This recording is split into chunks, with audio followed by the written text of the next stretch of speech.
Internet friends, and welcome back to Love-Hate Relationship, an opinionated podcast for opinionated people. I'm Andy Boel.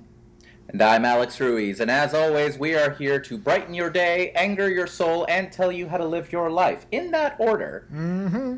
And Andy, I mentioned this before we recorded, but I'm like, hey everybody, I normally record this with two computers up. One of my computers hates me right now, so I'm like, that was the first time I ever did my part of the intro without, like, notes in front of me. And thankfully, I have memorized them, but, because it's not a whole lot of dialogue, but it might make the outro nice and interesting, because I'm a dork who just can't do anything without paper in front of me or some kind of writing. We're jumping without a parachute. I'm excited. Ew. How you doing, man? I'm good. We are in a post-midterms period now. We are. And I felt some stuff from that. I'll be touching on something marginally related to that in our hate, but I was like, I gotta say, man, like, I was very cynical about this whole blue wave thing, and it looks like we got to a certain point, and we didn't get much farther, and I'm going to choose to be okay with that, but ugh. Social media was depressing for a hot minute. Oh, when is it not? No, I agree with what you mean. I mean, I'm sitting here in Florida, and we still managed to screw this thing up, so... You guys still don't have a governor yet, do you? No, we don't. And do you have a senator? Like, is the Scott Nelson thing decided? No, I don't believe so as of time of recording, November the 16th. Okay. Well, you did give felons the right to vote again, so kudos. Well done. Very proud of you. Yeah, and you know, people... So... We're going to get more political later on this episode, but I wanted to talk about that. People of a certain persuasion who I know were sitting here being like, you're just going to give all the criminals rights to vote and murderers and rapists and just anyone can vote. And I kept having to point out, no, specifically not the bad ones. They do not get to vote. This is for, like... the people who did tax evasion, got caught with a gram and shit. Yeah. Or who, you know, hit their 3 strikes on the 3 strikes you're out rule because of, you know, drug offenses, theft offenses, larceny. Right. Yeah. I mean, it's, you know, I actually would argue you still should give, like, even the people who committed the worst atrocities, like, they should still get their right to vote, in my opinion, because...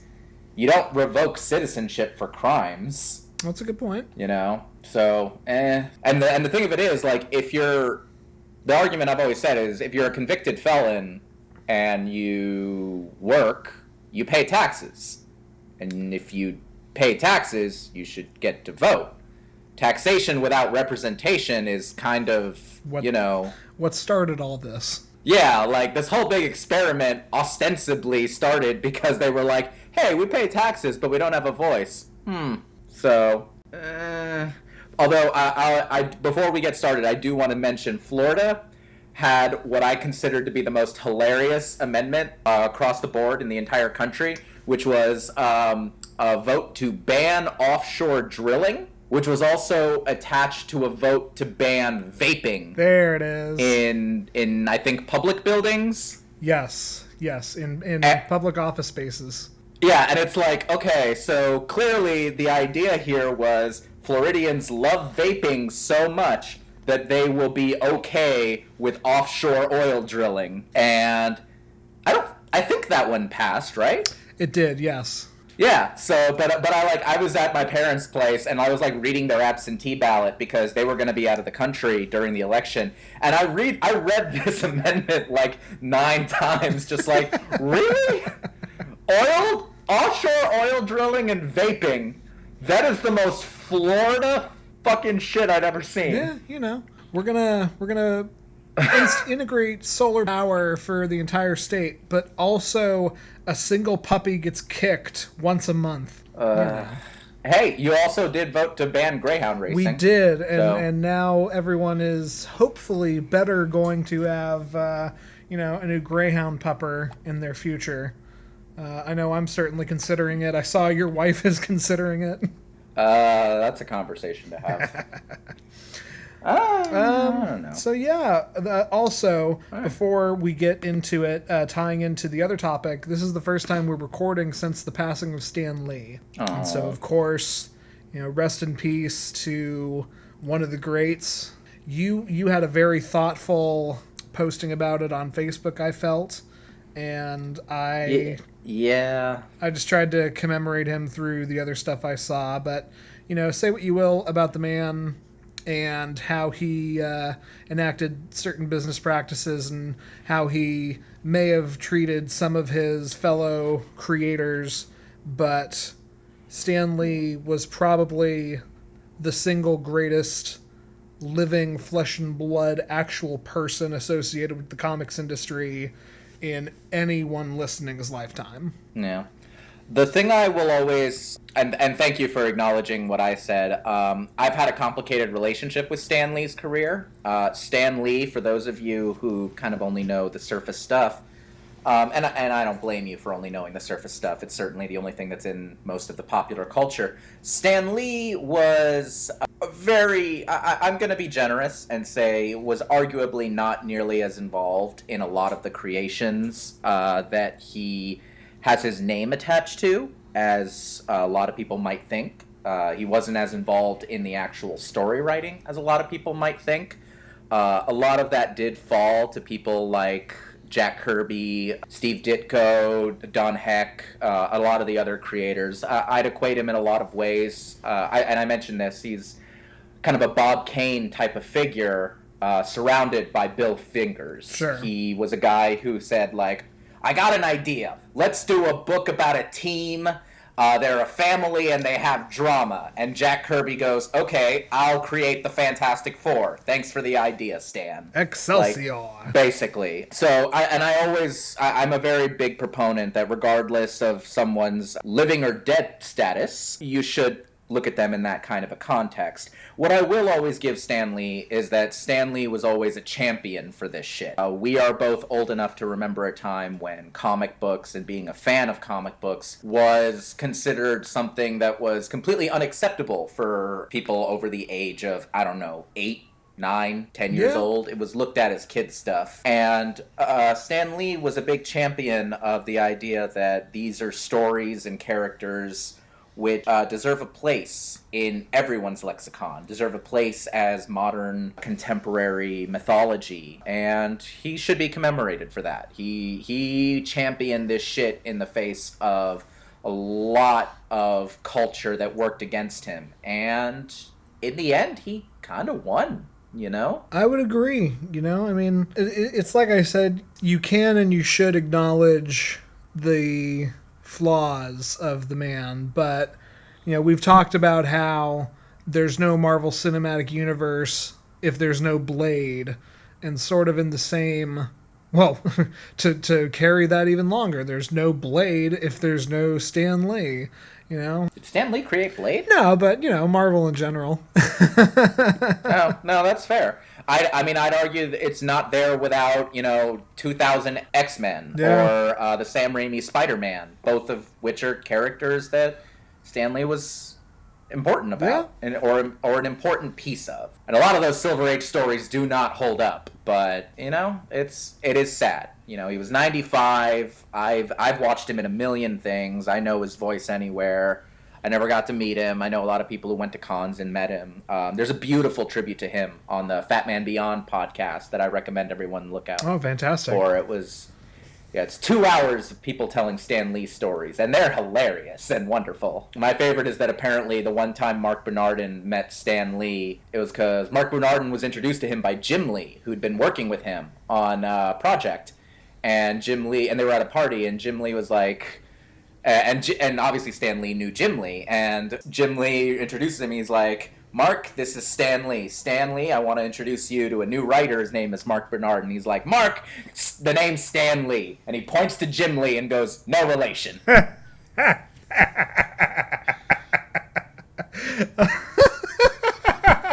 That's great. Which, if you don't know, Jim Lee is a very Asian-looking man. And that's Stan. That's So it's a 2-hour thing of podcast of just people kind of doing an Irish wake and telling stories, and it's beautiful. It's really wonderful. So I highly recommend it. Totally. Just so we're going to get into it, but the last thing is, it's so funny. One of the hockey podcasts I listen to also did a tribute to Stan Lee, because anyone who is interested, it's called Puck Soup, and one of the hosts, Greg Wyshynski, is a huge nerd, and all he had to say was just, the man was so genuinely enthusiastic about everything, and it was real, and it wasn't canned, and I think that's absolutely great. Agreed. Okay. So, to get into it. Yeah, and for everyone out there, Andy picked this topic actually 2 weeks ago? More? Yeah, before we recorded the last episode. So, I'm not going to call it serendipitous because it is a sad thing, but coincidentally, we were going to be talking about a beloved Marvel Comics creation anyway this week. So yeah, without any further ado, which Stan Lee was involved with, indefinitely, So you've read the title, we're talking about Daredevil, and Daredevil was one of the originals. I don't think he started in any other book. I think he started with his own solo series, which means back in those days, Stan had his fingerprints all over him. Yep.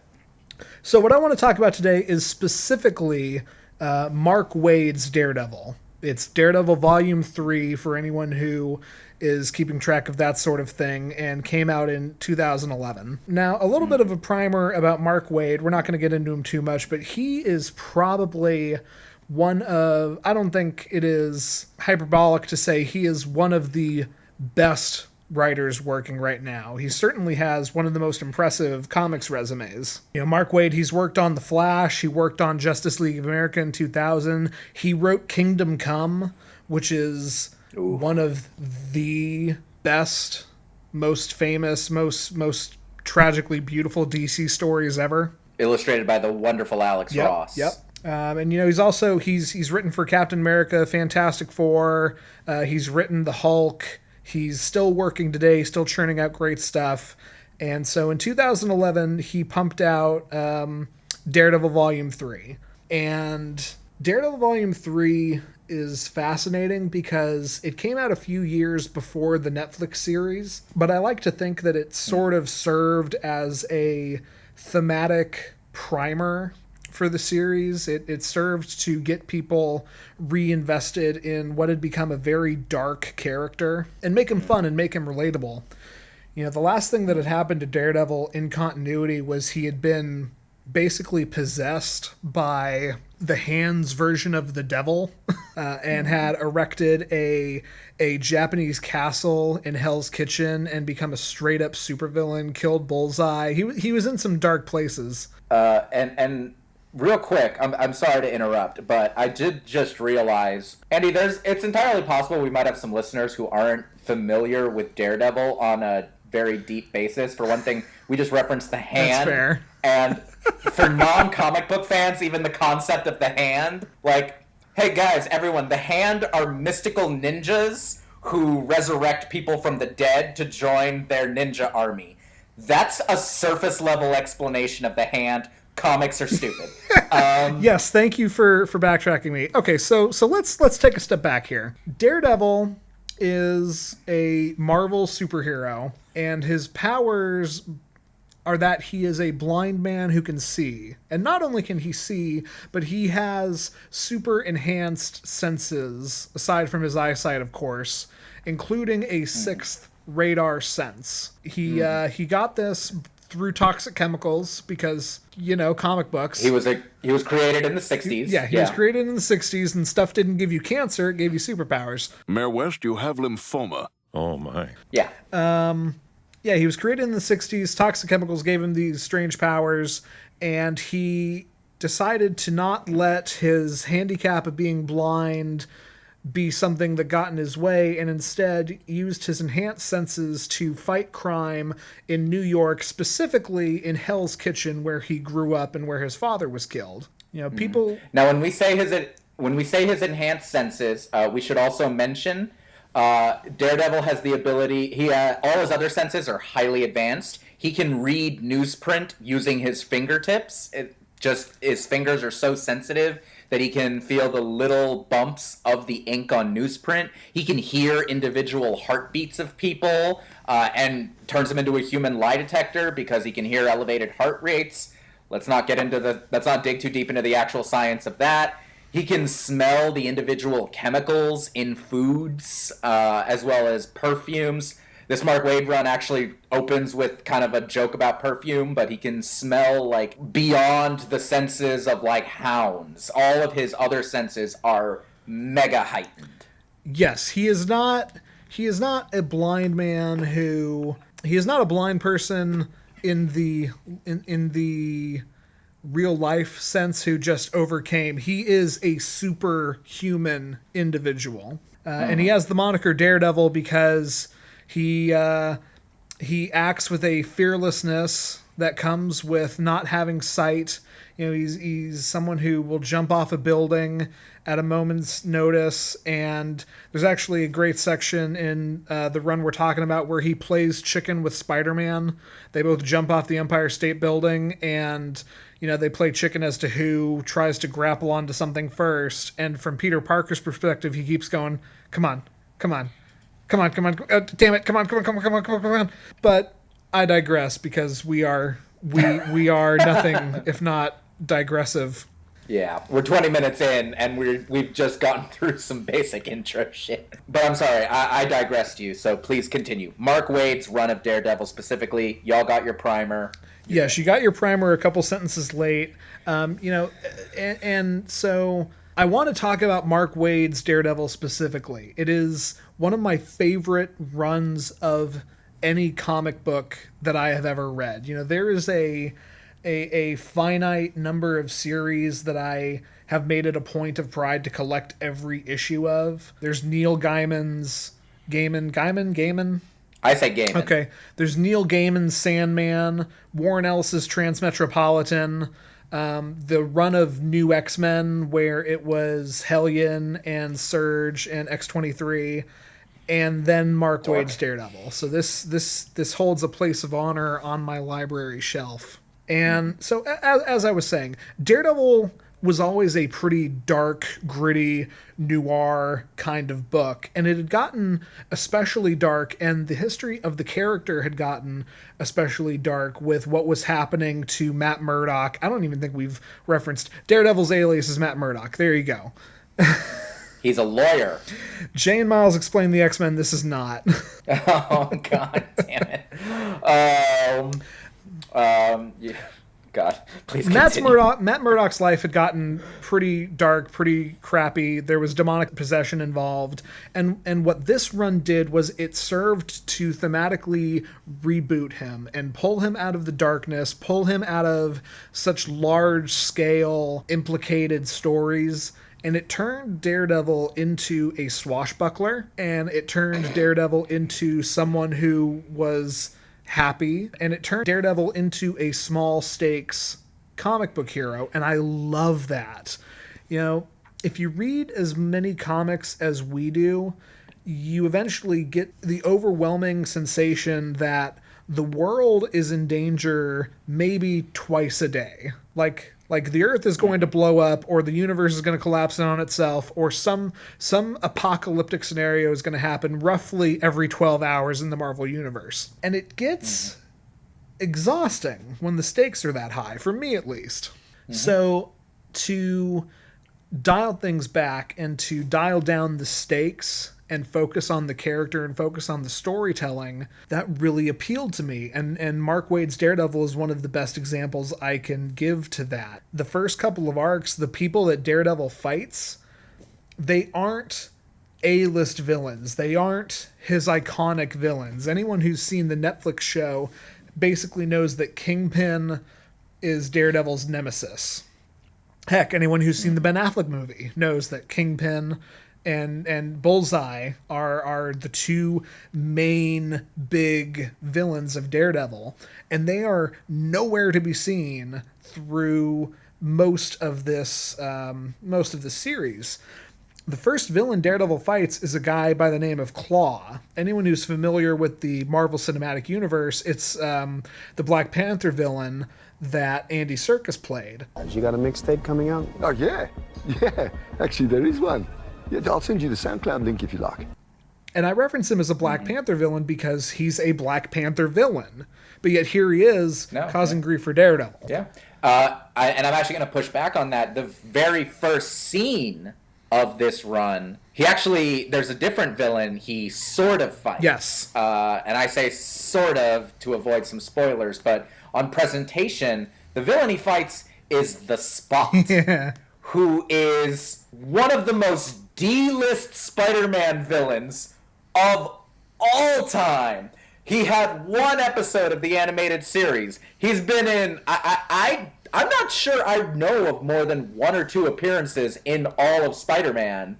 Now, granted, Spider-Man's not a book that I've followed, religiously, but the Spot is so D-list that I was tempted to wiki him just to be like, when's the last time anyone's used the Spot for anything? Right. So it's the Spot, and it's Stiltman, and it's Claw, and it's these people who are very low stakes. They're very D-list Marvel villains.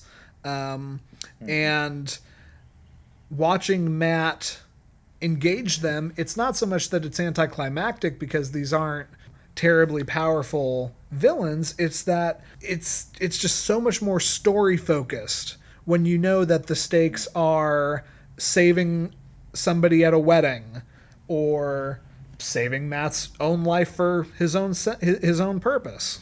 I'm gonna just say I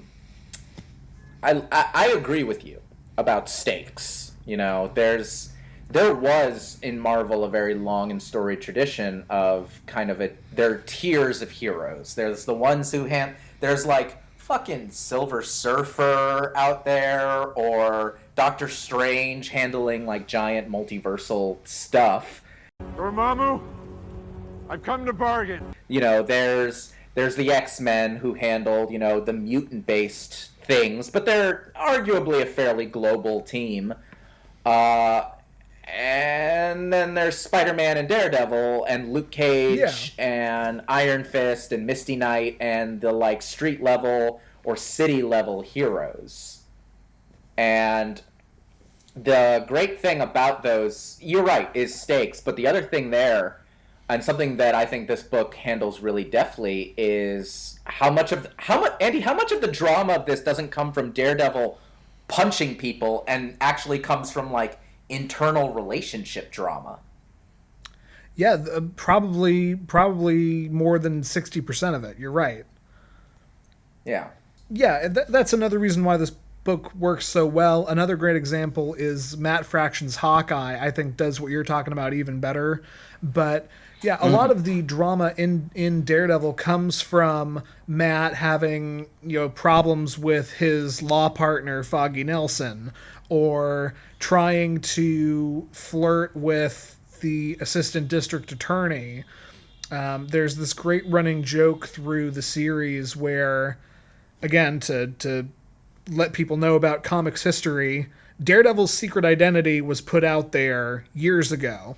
And for a while, it was really ruining his life. It ruined a marriage he had. But the thing Mark Waid did, which I love, is it was a couple years ago, and Matt Murdock, the character, basically plays up the fact that no one really believes that a blind man could be a superhero, to just kind of be like, hey, you're Daredevil. No, I'm not. And that works to the greater population of New York. So there's this great running joke where a character will reference him as Daredevil, and he's just like, nope, I'll let him know you wanted to see him, though. Yeah, he's constantly... And it's funny because, his attitude about it throughout the entire series is, if I just keep... in continuity, prior to this run, he had, sued a newspaper... I didn't read this particular one, but they referenced it. He, sued a newspaper that had exposed him as Daredevil and got them to basically... in a court of law, admit that their evidence was shaky and formally ruled Matt Murdock is not Daredevil, get the story retracted. Nobody believed it. But he's basically if I keep denying this and just let the stories die, everyone will forget about it. Because that's what media is. Right. And that's a fascinating notion, especially considering kind of the newer media landscape of today versus like back when Frank Miller was writing this title in the 70s and 80s, and print media was more of a thing. And it's like, if it's not in the newspapers on a regular basis, people will forget about it. But like each single issue of this arc opens with like, it looks like a newspaper front page headline, and it's a recap of the previous issue and what's going on in the previous issue, but it's shown as like, this is a newspaper headline. And I don't know if you read it like this. I very much read that as a meta joke of like, no, Daredevil's going to constantly be in the fucking news, so no one is ever going to forget this. You're living in the past, Matt Murdock. I did not read it that way, but that's a delightful take. I really like that. Yeah. Well, that's very much how I read it. I'm sorry, I keep interrupting you, but I read through this whole run in anticipation of this episode, and I'm kind of excited. I apologize. I apologize because I should bring up, this is one of your favorite comic runs as well, right? I can remember when I first kind of discovered it, you and I were texting each other back and forth talking about how good Mark Waid's Daredevil is. Yeah, no, I fucking love this run. It's always harrowing for me to recommend comic book runs to anybody, just because, god damn, it is a slog sometimes. Right now, the comics book industry kind of has this problem where they keep rebooting all of their series and doing brand new #1 issues, because they want everyone to have a jumping on point for a character or a series. Or just rebooting their entire universe 2 times in 3 years. DC. That'll be a conversation for another episode. But my point is with this, I don't necessarily know if this is what I would hand somebody who's never read Daredevil before, because, you know, I'm somebody who loves the Frank Miller run. Disclaimer, Frank Miller is a monster, terrible person, brilliant comic book writer. That aside, I'm almost inclined to go back to that when I recommend it to people, but the thing is, that's so gritty, it's so dark, it's so hard, right. It's so... I would recommend this to somebody who is aware of Daredevil as a character and had maybe seen him in other stuff, but like had not had a preconceived notion of Daredevil. Because honestly, to get personal, that's how it was for me. I never read Frank Miller's Daredevil. I had seen the awful Ben Affleck movie, and I was reading New Avengers as it came out, and he kept popping up in New Avengers, but he was such a boring, depressing, like physically amazing but narratively uninteresting character. And then the Shadowland event where he went evil happened, and I read through Shadowland, and it was still, again, somewhat disappointing. Even when the whole big twist is, oh, one of New York's heroes has become its greatest villain, it's like, whatever. Yeah. And I think I picked this up in anticipation of the Netflix show, and it was just such a breath of fresh air. It was so fun and joyous is the wrong word, but just a really fun run, and I ate it up. You know what? You actually just gave me an idea there. This is a great book to jump on for Daredevil if you are familiar with him from his appearances in, say, Avengers or Spider-Man, if you're a fan of those particular comic books, or if you know him from his Netflix show. Yeah. Maybe not the movie. That's a bad movie anyway, but like if you're a fan, if you've watched the Netflix show and you're like, man, I really like this Netflix show, I would love to read some comics about this, that'd be a great place to be. It's not going to have Karen Page. Spoiler alert, Karen Page has died twice? That's a fair bet. Yeah. So Karen Page isn't in it, but like Foggy Nelson's in it. You get some of that reference point. So if you're a fan of that Netflix series, this would be a great comic book to kind of jump onto. The other thing that I was thinking about as I was rereading this, and it's funny because this is so fucking weirdly prescient. Guys, at the end of the series, Daredevil battles white supremacists. Yeah. And this shit came out, and here's the thing. Not only does Daredevil battle white supremacists, Daredevil battles a society of white supremacists who have infiltrated law enforcement and city official positions. Yeah. This was in 2014 that these issues came out. Right. So I'm sitting here rereading this, and I'm like, this is so fucking prescient, man. And for whatever reason, like, maybe it was because I didn't read it right as it came out. I read it, like, not long after. But for some reason in, like, 2015 or early 2016 when I had read this, I was like, oh, this is really good story. And, you know, and now I read it, and I'm like, fucking hell, this was 2 years before a certain election. It was 2 years before that. It was like 6 months before Ferguson, which, you know, in my humbly uneducated opinion, really kind of opened people's eyes and kickstarted a lot of the drew the veil off of people's eyes. I'll say about a lot of the racial tension and corruption and graft in our society. So yeah, that's an amazing point. It's incredibly prescient. Yeah, and again, guys, this is the first half of this run is dealing with like severe mental illness questions, because there's this running idea that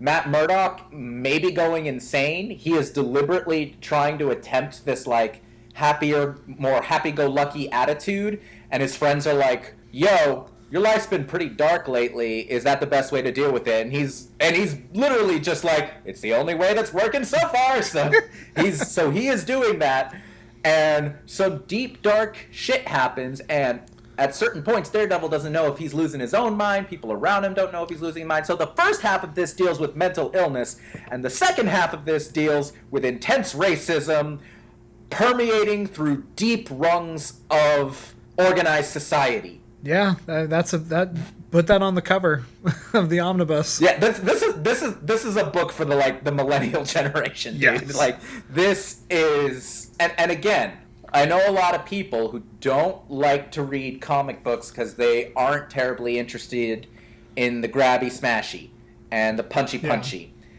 And that's fair. The 90s were really troubling for a lot of us when it came to comics, and particularly for Daredevil. But this one doesn't have a lot of that by comparison. Like, there's some of that, sure, but there's a lot of really interesting character drama. Yeah. There's a lot of... There's so much that's said kind of just about trying to act morally in a really corrupt system, and that's kind of been Daredevil's vibe from the beginning. He's a law and order vigilante. Yeah, justice over, or doing right over doing what's in the law.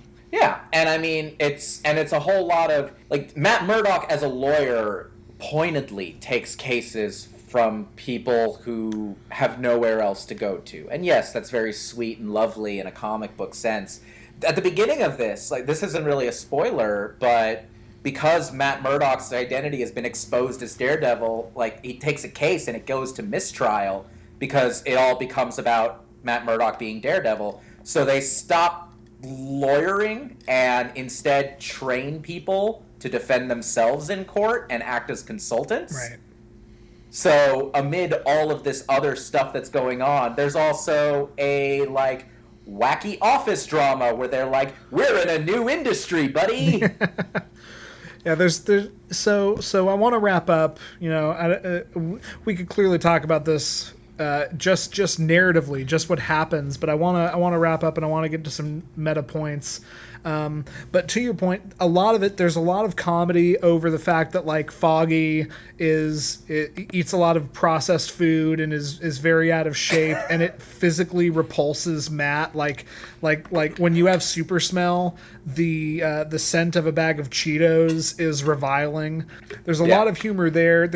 Like you said, there isn't a whole lot of fight scene eye candy, but what there is, and it's so amazing what Waid and artists Pablo Rivera and Chris Samney did. The eye candy of this book is visually representing Daredevil's powers. So there will be so many instances where you see his radar vision, and, like, if it's raining, you see what the rain does to his vision. Or there's other stuff where you will process things how he processes things. through the visuals of comic books, and only comic books can really do that well, I think.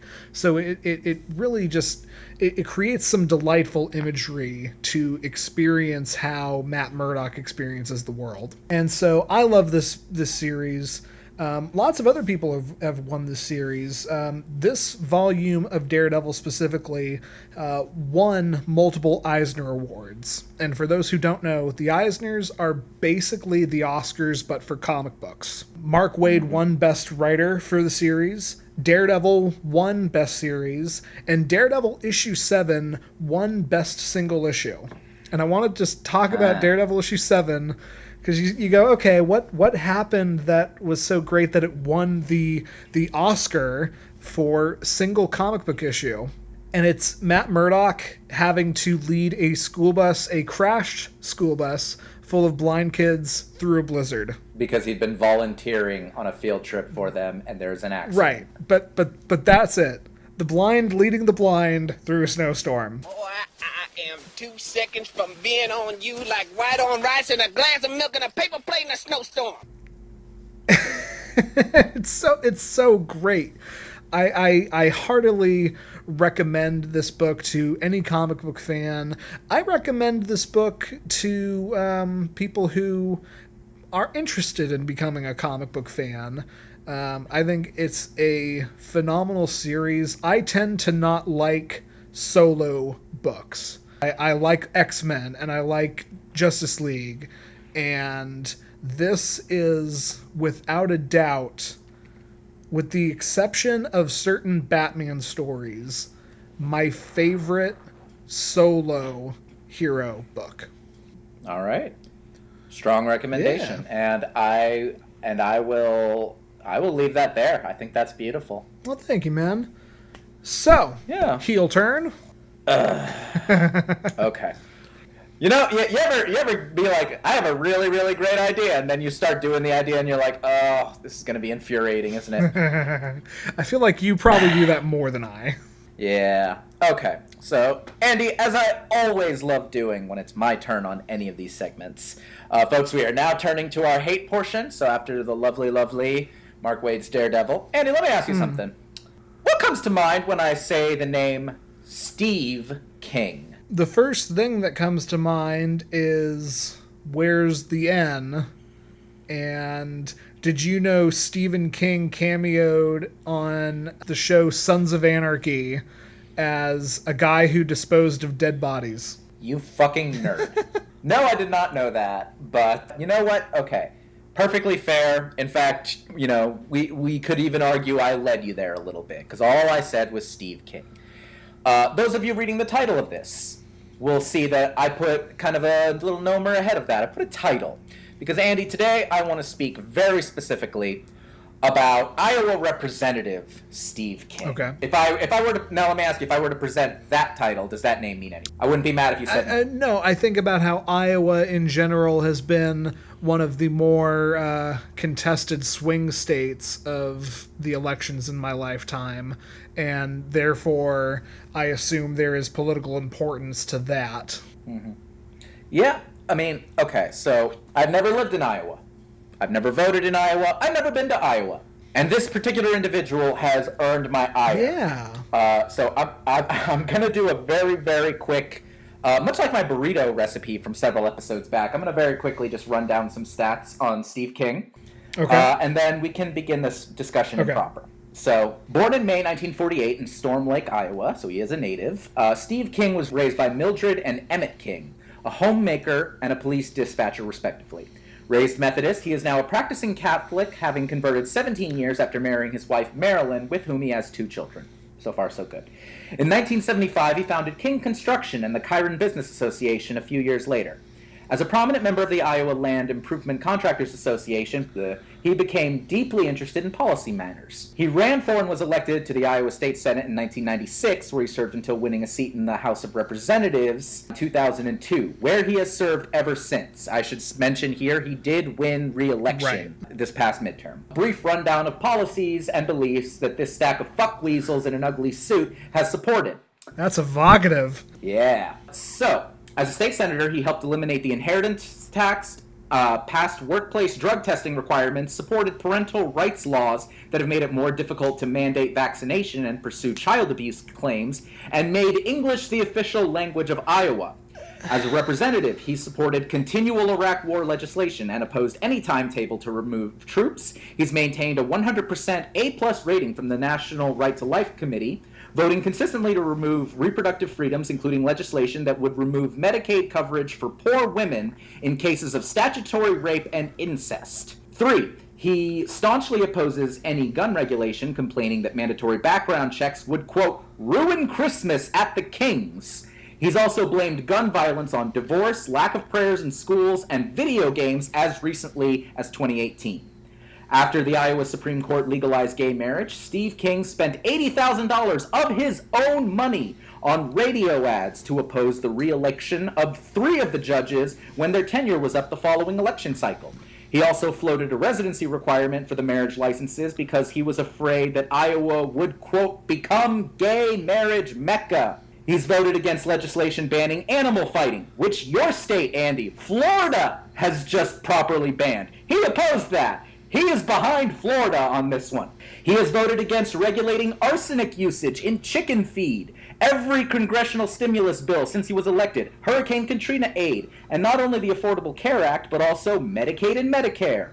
He's argued or voted in favor of political lobbying, an electrified fence on the southern border, the Confederate flag, and racial profiling, which he called, quote, an important component of legitimate law enforcement. Finally, King is an open subscriber to the white genocide conspiracy theory, holding forth that immigration, intermarriage, reproductive freedoms, non-Christian values, and feminism are part of a grand design to turn white men into a cowed minority, eventually leading to their violent murder. I hate this man. So there's a lot to unpack here. Yeah, I know I threw a lot at you. And I know that I threw a lot at our listeners right there. My hopes, Andy, and Andy has a copy of everything that I just read to you. He has that in front of him. So we can, like, pick and choose through this. Andy, this is a surface level. I edited this shit down, my friend. I believe you. And may I just say, it sounded like this is you've run through this list a couple of times. Your delivery was very engaging. Oh, I appreciate that. I just... Okay. Here's where I want to start. All right, hit me. I don't imagine that we have a lot of listeners who would classify themselves as conservative. I only say this knowing the circles you and I run in and knowing who some of our core listenership that people that we personally know that have listened to the show, who they are and the circles they run in.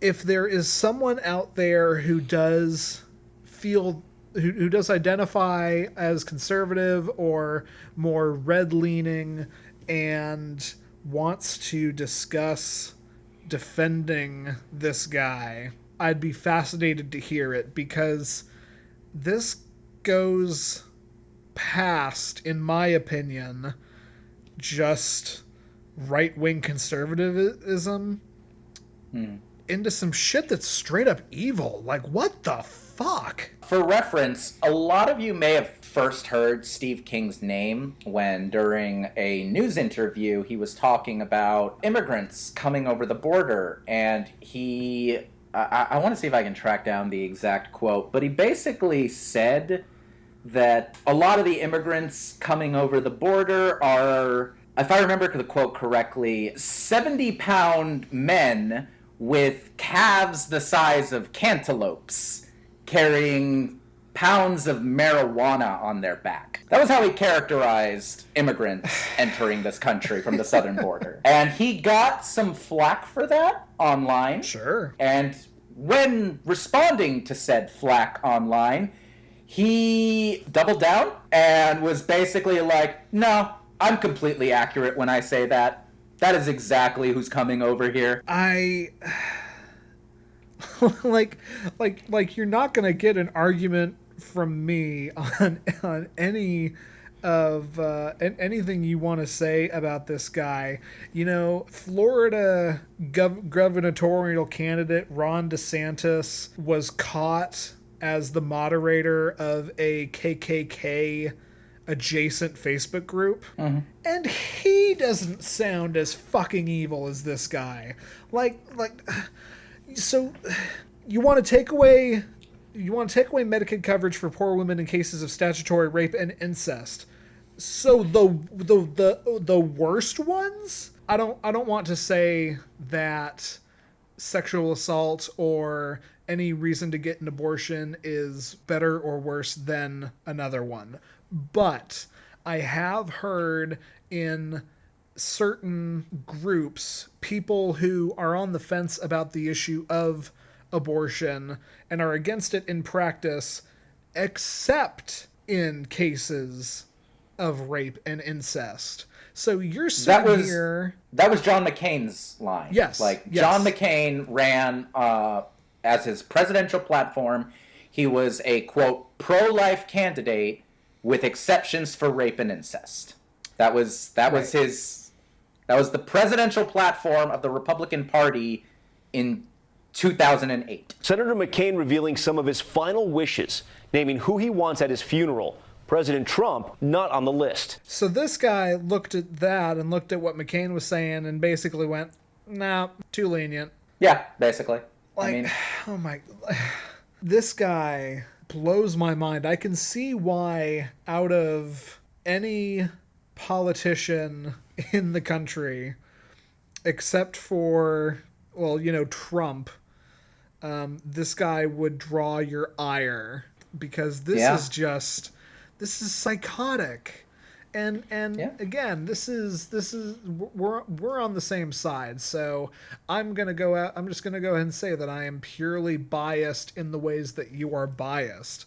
But to sit here and say that background checks for gun regulation would ruin your Christmas party in fucking 2018, when we have more mass shootings than we've had days of the year, and the whole bit about saying gun violence is based on divorce, lack of prayer, and video games, those were charmingly quaint and disturbing in the 90s, and to be using those as your reasonings. No one's saying no gay couple is saying, honey, we're moving to Iowa. We had 20, 40, 60 pro same-sex marriage advocates that would sometimes get there ahead of us, and they were on the verge of militant. Yeah.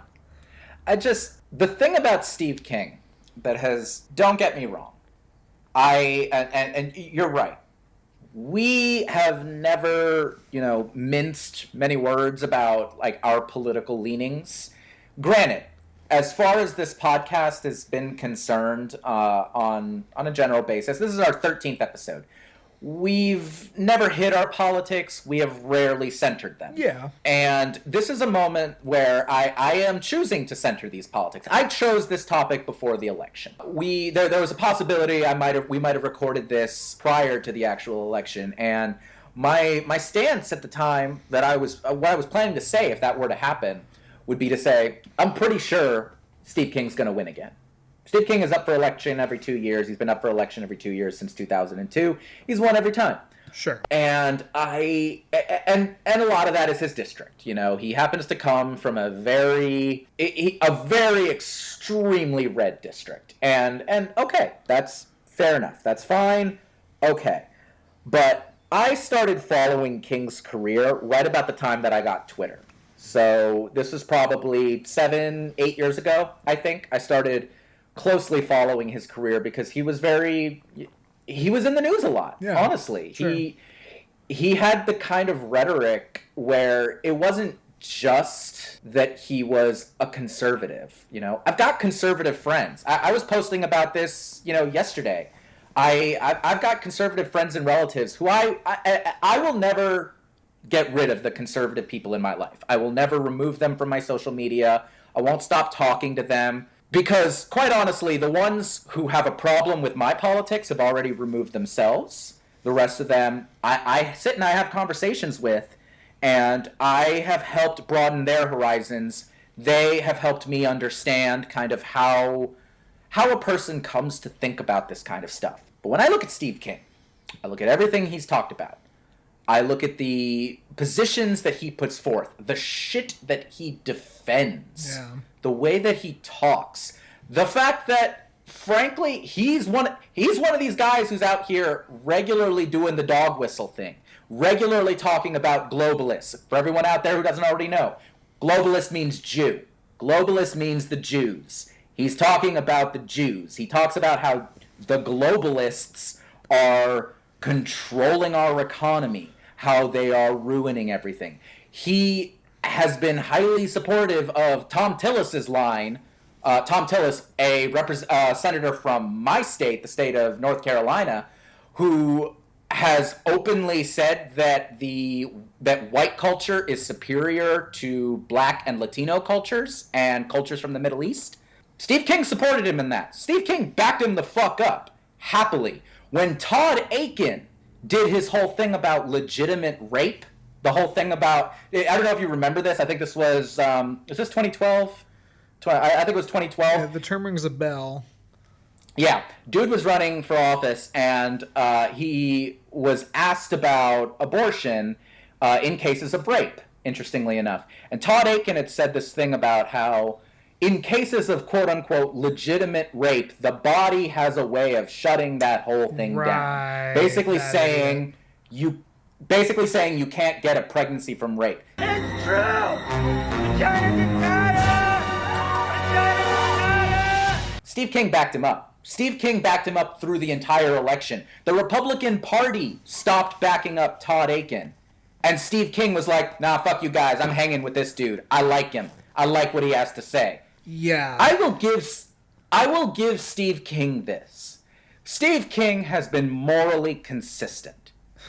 He is morally consistent in that he has remained awful in the face of people who know better than him telling him to stop being awful. And the thing is, he's still getting reelected.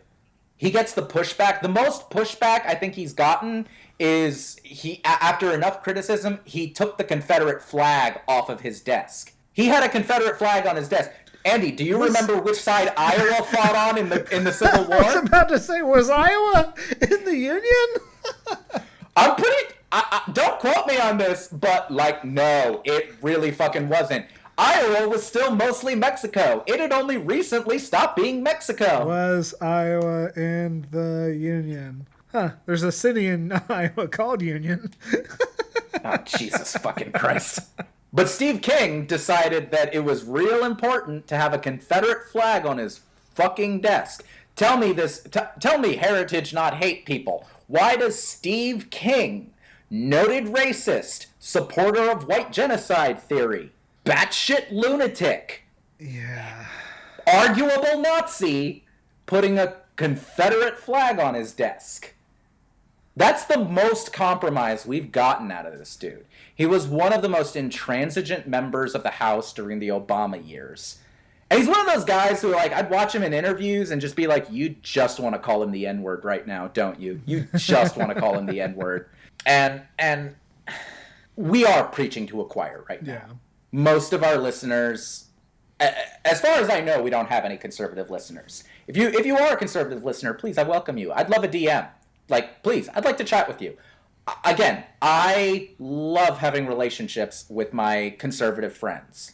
I love having relationships with moderates. You know, my parents inspired me on this front because they're friends with Republicans, and honestly, they've done a lot more as far as changing minds than I have. I don't want to be insular. Sure. But there is a difference between, a Republican who...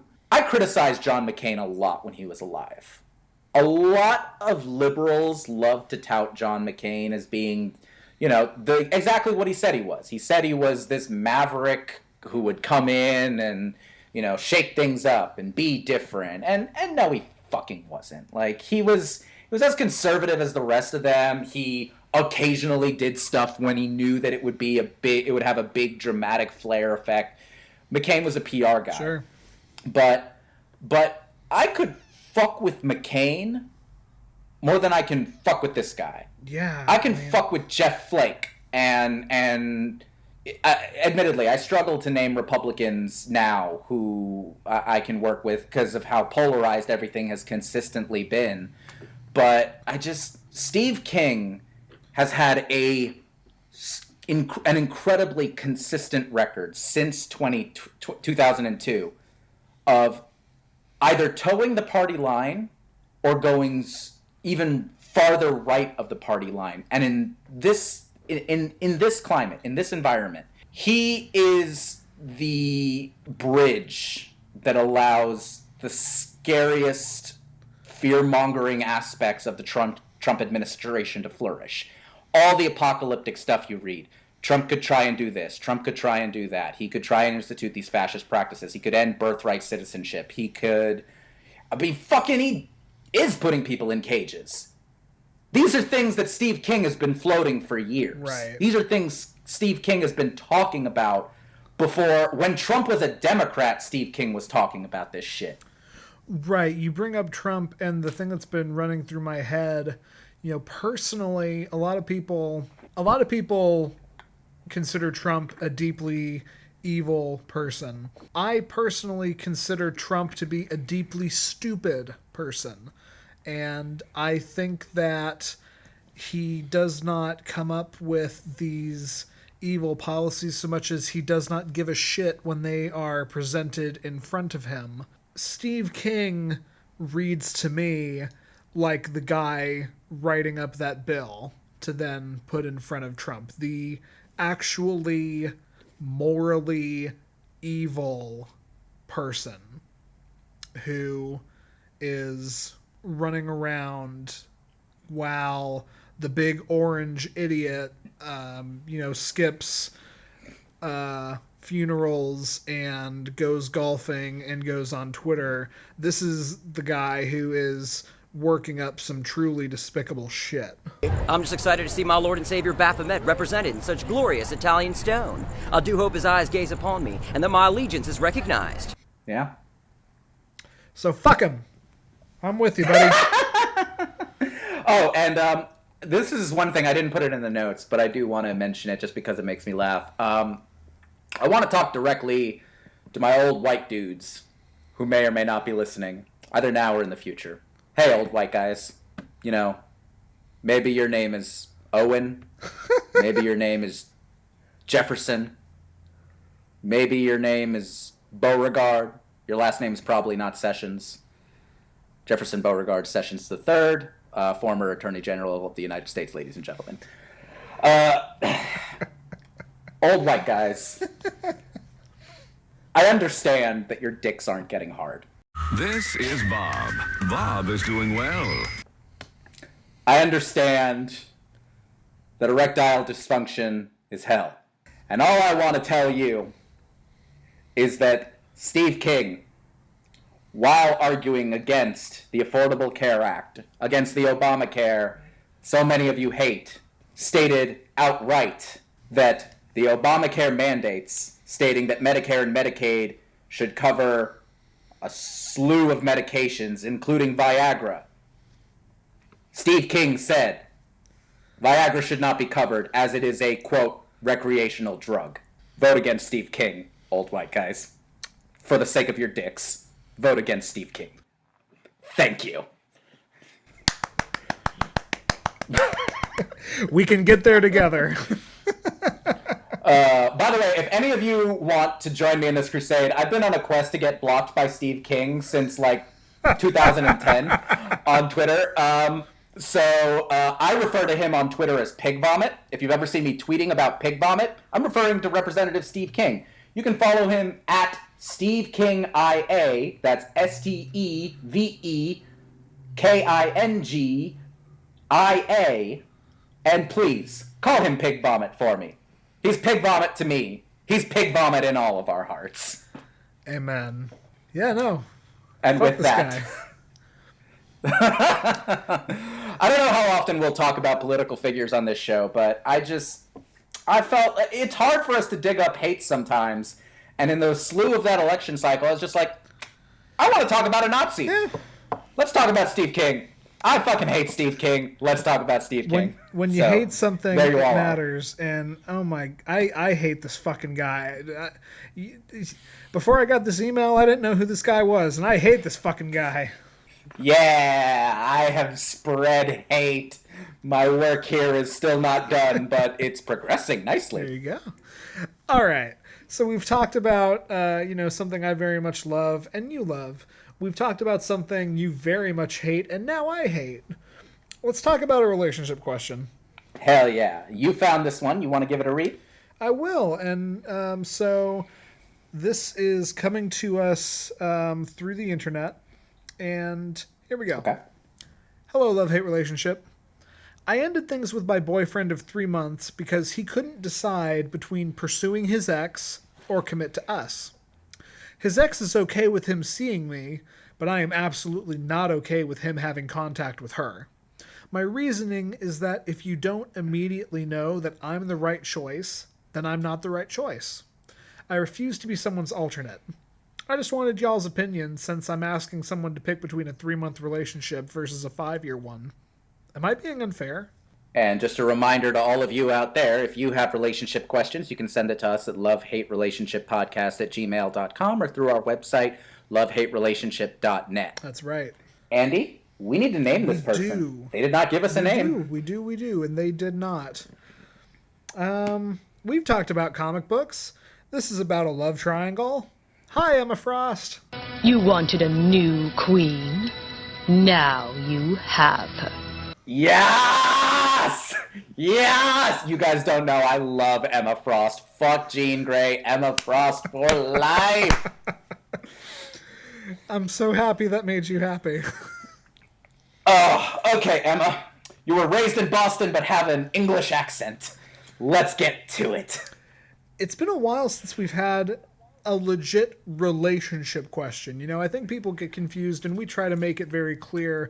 We will take any sort of relationship question, man versus pet, interfamilial, work, friendship, whatever. It's been a while since we've had an actual, relationship question. This is true, although you bitches still have not come up with my pet-related relationship question, but I digress.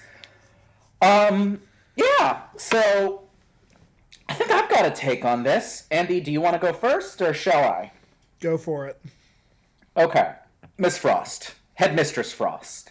There's a couple things you don't mention in this question that I'm very confused about. For one thing, you basically state that you ended things with your boyfriend. You refer to him as your boyfriend, but you state that he was pursuing his ex at the same time. Now... Well, he was thinking about it. Well, that's the thing. It's it says couldn't decide. Now, it also says here that his ex was okay with him seeing her, but she was not okay with him having contact with the ex, which suggests to me that the ex was part of this whole decision-making process. I don't want to assume your monogamy situation. I don't. I think that, if you're in an open relationship situation or an active form of polyamory, that's valid. That's totally valid.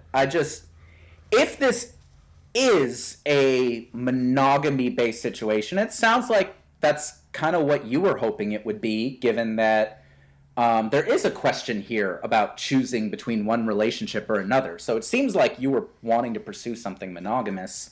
In a case like that, where that's upfront, like you state, I want to be monogamous with you, I want you to be monogamous with me, and he's like, I'm in an active relationship with you, but I'm wistfully looking at my ex off to the side, and I can't properly commit to you because she's still this amount of important to me, and I care enough whether or not she's okay with me having a relationship with you, which says to me that it's not a proper ex relationship, that maybe things were waffling.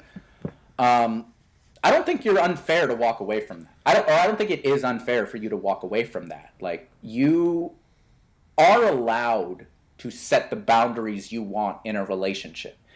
Now, if you're asking us, if there's a question as to whether or not you should be okay with him having contact with this ex, I'm going to tell you that very much is not a black and white issue. It really depends. If this was a 5-year relationship and it ended on unclear terms, I can totally understand being like, yeah, no, I don't want to be in a relationship with you if you have contact with this person. They were with you for 5 years. Everything still seems hazy with it. She clearly has some influence in your life. I don't want to be in that relationship. That's not an unfair boundary to set.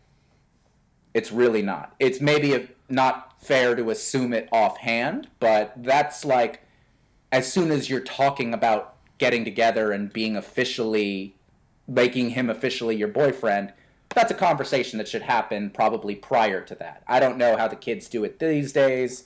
If they like go out on 3 dates and then suddenly we're in a relationship, or if they're in a relationship first and then go out on dates. I don't know. I've been married for a while. I was in my relationship for a very long time before that. I don't know how you kids do things, but I do know the only rules are everybody needs to be okay with what's happening. So, to your question, are you being unfair? I don't think you are. At least not based on the information you presented here. I don't think you need to feel guilty about this. It sounds like you extricated yourself from a complicated situation that you didn't want to be a part of. So, kudos, Miss Frost. As always, you knew exactly what you wanted, and you got it. Yeah, I agree with a lot of that. I echo a lot of that. I think the answer to your question, am I being unfair, it has layers to it. I am also confused at the fact that there was a 5-year-long relationship that ended somehow. We don't have all the details here, but did not end with enough permanence that Cyclops is no longer seeing Jean Grey, to use this analogy. And not because she's dead. Yeah, right?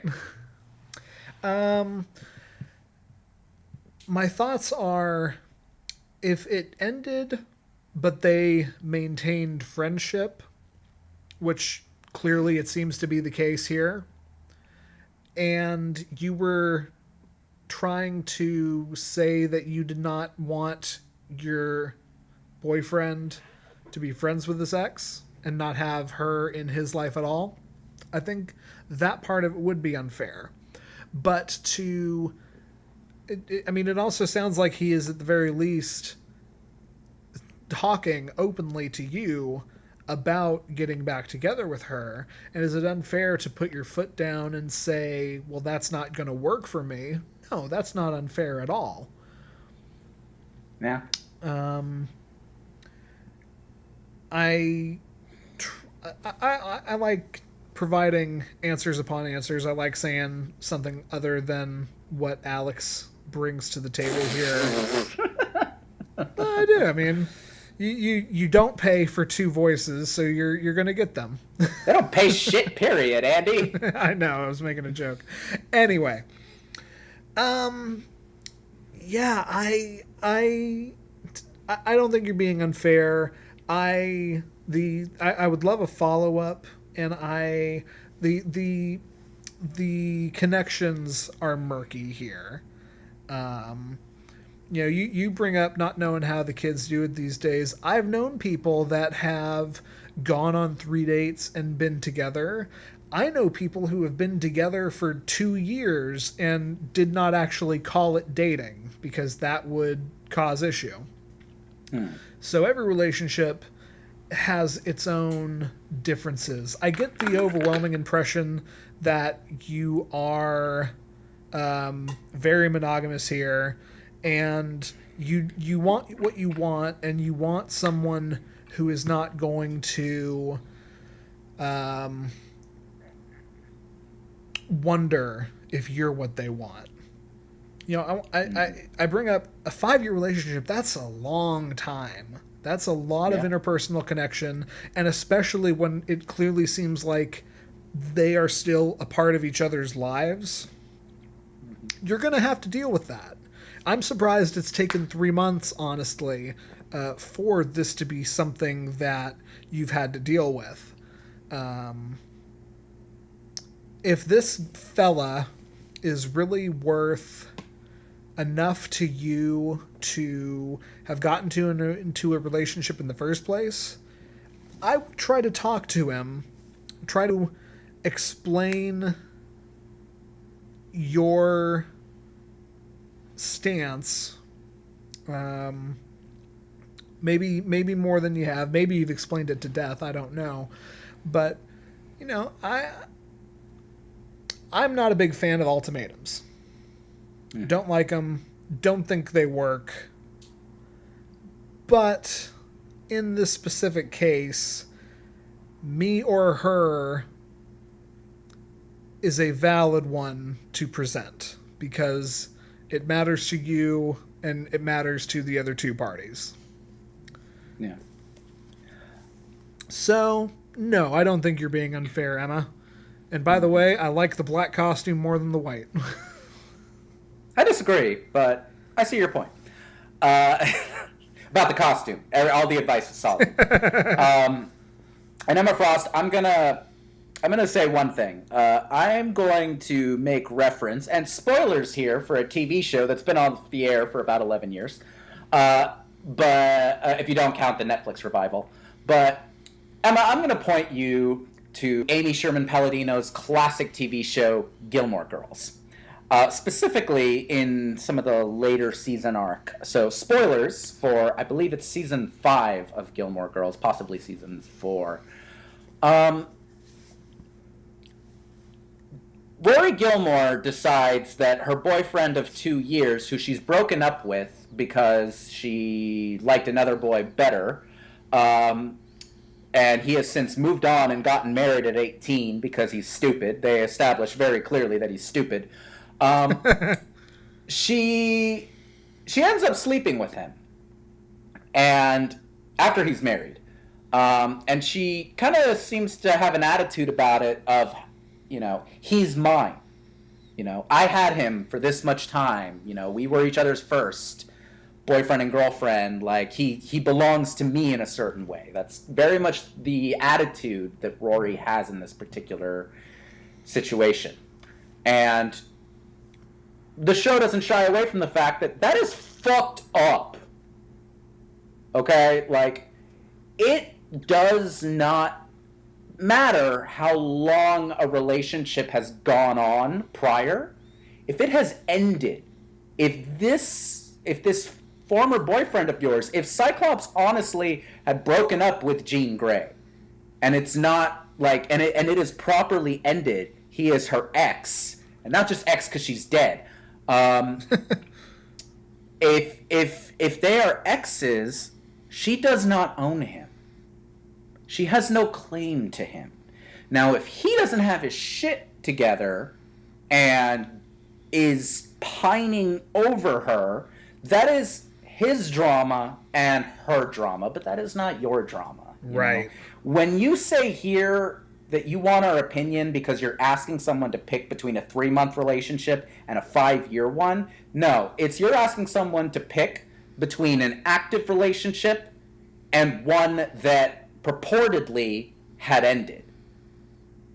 And if it turns out that it hadn't ended, or hadn't properly ended, or hadn't all the way ended, or he's still picking the corpse to see if it's alive, that you don't need our opinion. Okay? You did the right thing. You know what you're doing here. And no one, least of all you, but I'm also talking to everyone out there, old white guys with fucked up dicks included, if you're in that kind of a situation and you choose to not be a part of it anymore, you know, you're out 3 months and that emotional investment. They're going to have to deal with the loss of you. Let them. You did good, Emma. I'm proud of you. It's not your fault the Massachusetts Academy didn't work out and all the Hellions are dead. I believe in you. You're awesome. And I hope all of these comic references are not lost to you. Oh, they'll be lost to everyone else. But what are you going to do?